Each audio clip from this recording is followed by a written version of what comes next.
welcome. Today I wanted to share something kind of niche. I don't really see these combinations often, but I know they exist out there, which is being an illustrator and being a UX designer. So I wanted to compare my UX notebooks with my illustration sketchbooks.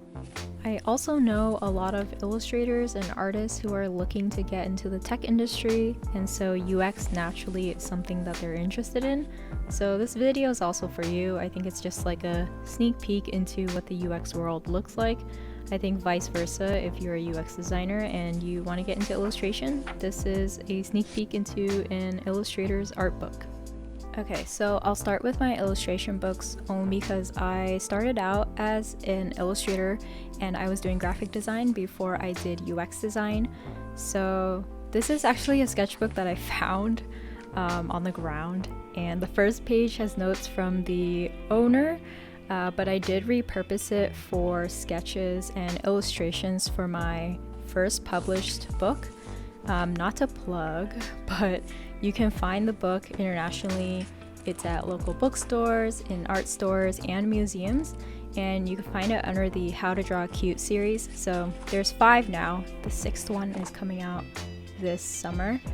And yeah, these are basically the blueprints for that book. As you can see, I mostly use pencil for this one. The drawings are pretty spaced out. They're also really light, and that's only because I don't like it when the pencil smudges or when it presses onto the next pages. I space out my drawings pretty evenly, like for the most part. There are some overlaps in some of the illustrations, but I think most of the time I'm sketching with some space in between the drawings, just so that when I do scan it and I color it on Photoshop, it's a little bit easier for me to edit. So I do like this page. I drew this hawk here and it looks angry, and I like drawing angry cute things. So in the book I wrote, eyebrows show that this hawk means business. This hawk is clenching its fist. I don't know, I thought that was kind of funny. Basically this whole sketchbook is my first draft for my book. I was gonna do a video for behind the scenes on the book, but I might save that another time. If you guys are interested, just let me know. I like this spread. It has dragons, and then you can see where I didn't include some of the illustrations. I put X's, and then for the rest of them I did keep inside the book. So that's pretty much it for this book. I won't go through it in detail, but I do want to share the next sketchbook that I have. Alright, so this next one is a Strathmore sketchbook. It's pretty worn out. There are some missing pages that fell out, but there's no reason to why I chose this brand. I just happen to have it lying around. This one I used to sketch some logos. I also used it for studying figures, and here's like a sketch I did for an ad. There's like a lot of logo exploration. There's also random doodles that I can't really explain because it's been so long ago. Sometimes there's math. I don't know why there's math, but there's that. I have so many logo iterations. And here's a doodle dump. Again, I don't know what I'm thinking when I'm doing these, but it's mostly just so I can dump everything that's in my mind at the moment. I used to not like cutting my hair, so this one was in tribute to my feelings toward that. And then this is where I started to sketch out my web series. It's called Somewhere in the World, which I started a couple years back, and at some point I do want to pick it up again, but basically the premise of the series is highly likely things that are still unlikely. Here's another doodle dump. But if you Google it, you can find it on DeviantArt or Tumblr. Just search for Somewhere in the World series or comic series. And these are all of the raw sketches that I later scanned onto Photoshop. There's a lot in here that I still didn't finish, so I made these blank templates for myself. I think I'm gonna recreate it someday. But that's pretty much it for this one. I didn't finish the sketchbook. I think I was trying to dedicate it to the series, but yeah, so there's that. So this next one is a hardcover sketchbook. I got it in London at the Natural History Museum, and I actually went to the museum, was thinking that I was gonna bring my iPad, but I forgot it at the hotel, so I had to buy this sketchbook from the souvenir store, and I spent like 3 hours in the dinosaur section. I don't know how I did that, but I just ended up sketching a bunch of skeletons. Again, the pencil's really light. Most of the illustrations are spaced out.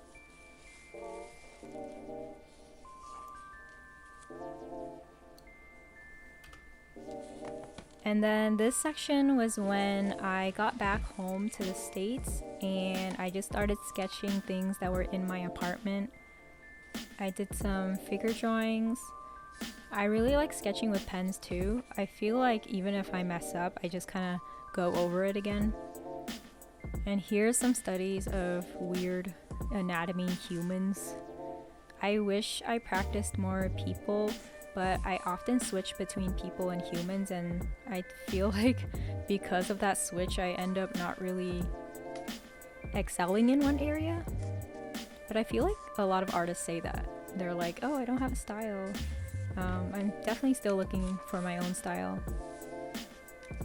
Here's some color. I still need to practice color. And then this is a sketch I did of Raven from Teen Titans. It's super messy, but I kind of like it. The last spread, I doodled the one on the left and my friend doodled the one on the right. And that's it for this book.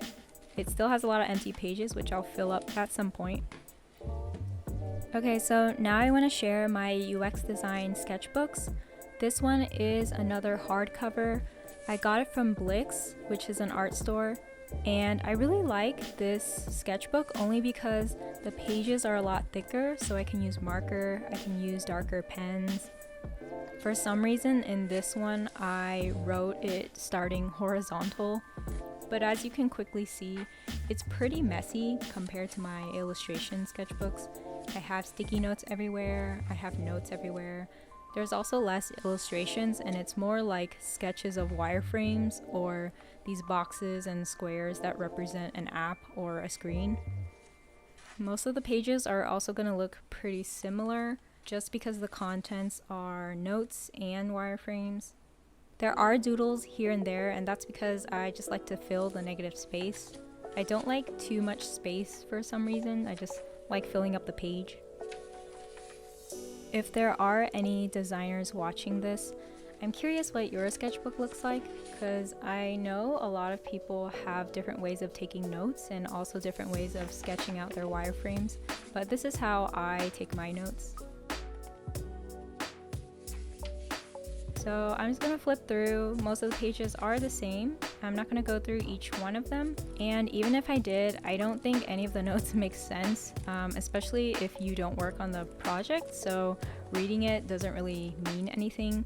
Even me looking back at these, I don't really know what some of them mean anymore.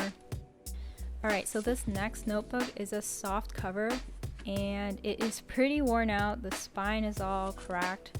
But I do like these ones just because it's easier to hold, it's easier to write in. This one I got from IKEA, which is a pretty good deal because it comes with 3. I started this one vertical, and as you can see, it's pretty similar to the other one in the way that I take notes. There are pages where I get sidetracked, and instead of thinking about the product that I'm designing, I start thinking about my business. So this one is like a random page where I was writing notes about my shoppers and writing which sweater sizes they got. I don't know why I did that. I could have just used an Excel sheet, but there's that. You're gonna notice a lot of sketches of this dog because we did have a dog that came into the office all the time and all he did was sleep, so I drew him all the time.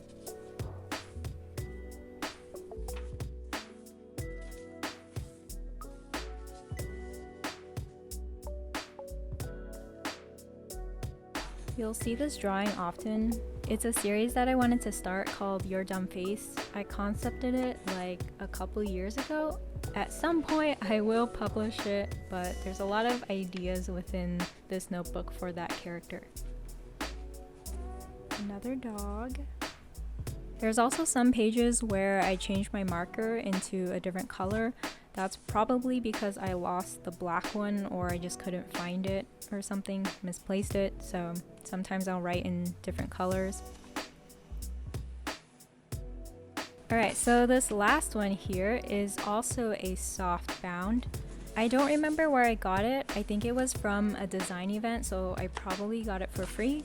But the first page here has some wireframes. There's also some sketches that I did of my friend's original characters. And then the rest of the book is also pretty similar.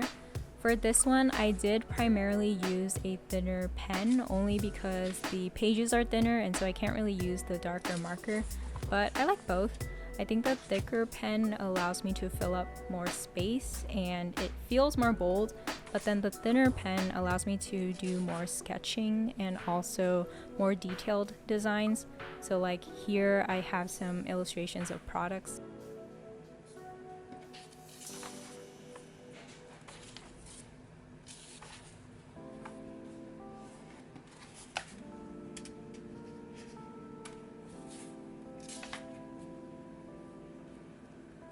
The last couple of pages I have within this notebook are some ideas that I had for my business.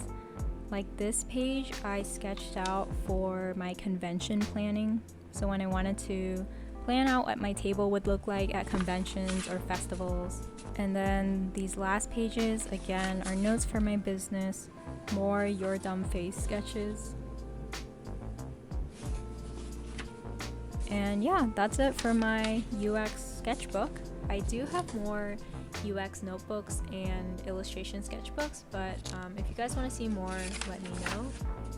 I hope this was insightful for any illustrators or artists out there that were interested in what UX design was, or at least like an idea of what it is. And then if you're a UX designer, I hope this inspired you in some way. If you guys have any other suggestions or things you want to see, let me know. And as they say, like, comment, subscribe. Yeah, bye.